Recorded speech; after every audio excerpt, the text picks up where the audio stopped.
Gracias por continuar con Noticias Telemicro. El administrador del Banco Agrícola, Carlos Segura Foster, dijo que para realizar la reducción a la tasa de interés en los préstamos agropecuarios, la entidad bancaria sometió un nuevo procedimiento al Consejo Ejecutivo del Banco Agrícola para su aplicación. Tenemos a Francis Zavala en vivo desde el Palacio Nacional con los detalles de esta información. Buenas tardes, adelante, Francis. Gracias y buenas tardes. El gobierno decidió los intereses a los préstamos agropecuarios y según las autoridades de ese sector, con la medida el gobierno busca fortalecer aún más la producción nacional y así que los agricultores obtengan más beneficios. Con la reducción de la tasa de interés del Banco Agrícola a un 10%, el gobierno tiene el propósito de contribuir con la reducción en los altos costos de producción a favor de los productores agropecuarios. Nosotros lo que buscamos es que la cobertura del crédito llegue a más gente. Eso está conectado con el fortalecimiento de los capitales en las instituciones, con la seguridad que se le da a través de la póliza de seguro agropecuario, pero además con la seguridad que se le da en la compra de los alimentos. El administrador del Banco Agrícola, Carlos Segura Foster, explica que con la disminución de un 12 a un 10%, equivalente al 17% en la tasa de interés, la entidad financiera dejará de percibir unos 272.8 millones de pesos. Esos intereses que ascienden hoy, en un año, 272.8 millones de pesos, lo que significa una media de 22 y algo millones de pesos mensuales, van a ser compensados en lo inmediato porque los aportes del gobierno siguen creciendo y eso va a permitir que la cartera siga aumentando, que la calidad de la cartera sea mejor. De su lado, el ministro de Agricultura, Ángel Esteve, señala que la decisión del gobierno persigue motivar un incremento en la producción en el campo. La tasa de interés que había en esos momentos rondaba entre un 24 y un 16%. Y de golpe, inmediatamente el presidente llega, autoriza a reducirla a un 12%. Y hoy se considera la tasa más baja que existe para algún sector en la República Dominicana y más para el sector agropecuario que, como es considerado de alto riesgo, la banca privada no accesa mucho a él. Por otra parte, Ángel Esteve respondió sobre la denuncia del PRM sobre el fracaso de las visitas sorpresas del gobierno en la región del Cibao. Que hay personas que tienen que orientarse primero. Cuando no encuentran de qué agarrarse, hasta de un alambre eléctrico se agarran. Pero la verdad es que hay que consultar a los productores, señores. En una rueda de prensa realizada aquí en el Palacio Nacional, el director de Agrodosa dice que desde mayo a la fecha, 1.500 productores nacionales han sido indemnizados con unos 200 millones de pesos. Es toda la información desde aquí, desde el Palacio Nacional. Vuelvo con ustedes. Muchas gracias, Francis Zavala. En tanto, el candidato presidencial del Partido Revolucionario Moderno, Luis Abinader, acusa al gobierno de utilizar el Palacio Nacional como su comando de campaña. Franklin Puello con más detalles de estas declaraciones. En una conferencia de prensa, el candidato de oposición denunció que la campaña no lleva un buen rumbo. Acusa al oficialismo de vender los permisos de exportación de productos agropecuarios. Abinader dijo que los recursos generados son usados por el presidente Danilo Medina en actos proselitistas. ¿Dónde está el comando? El comando de campaña de Danilo Medina es el Palacio Nacional. Y todas las actividades y todas las reuniones políticas se están haciendo desde el Palacio. No hay un límite entre el gobierno y la actividad y los gastos en la actividad política. Luis Abinader además expresa preocupación por el alto índice de inflación de la mayoría de los productos de primera necesidad. Una situación que debería el presidente de la República ir monitoreando día a día para evitar que estos productos se excedan de los precios a que puedan adquirirlos las familias dominicanas.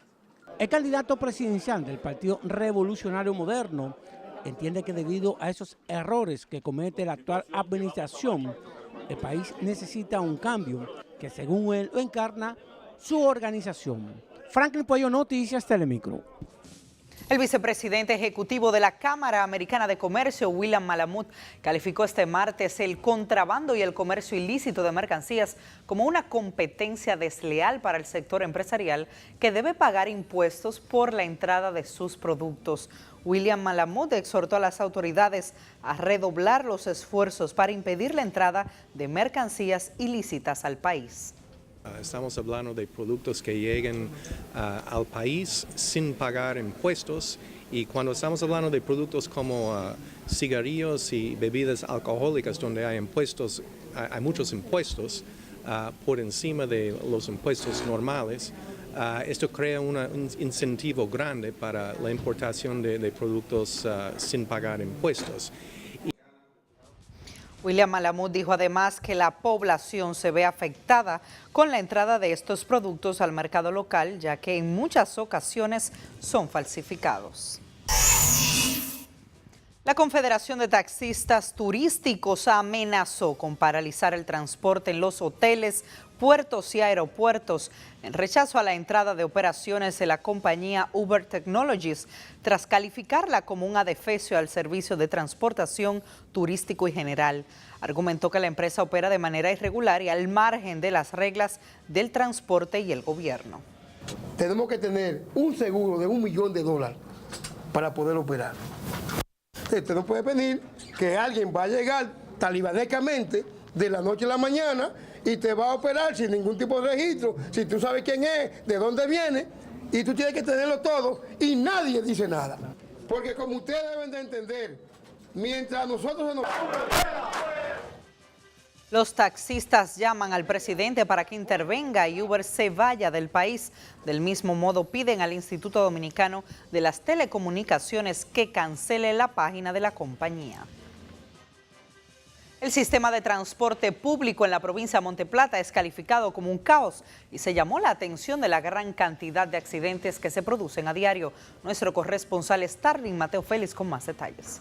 El tránsito en el municipio de Yamasá es considerado como un desorden mayúsculo cuya tasa de accidente ha incrementado vertiginosamente de forma tal que ha sembrado el temor en los transeúntes y demás conductores. Las autoridades hacer algo con los motoristas, especialmente con la juventud, porque ellos no se quieren, andan vendiendo la vida en la calle y metiendo a los otros en problemas, metiendo a los choferes.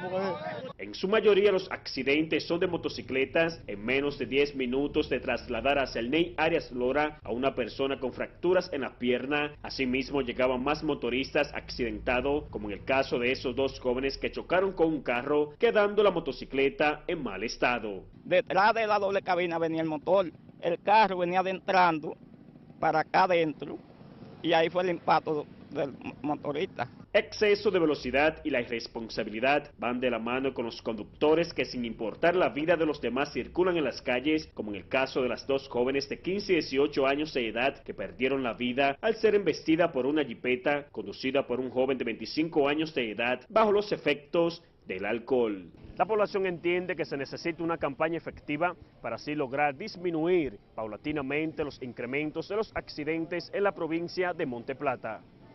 Starling Mateo Félix, Noticias, Telemicro.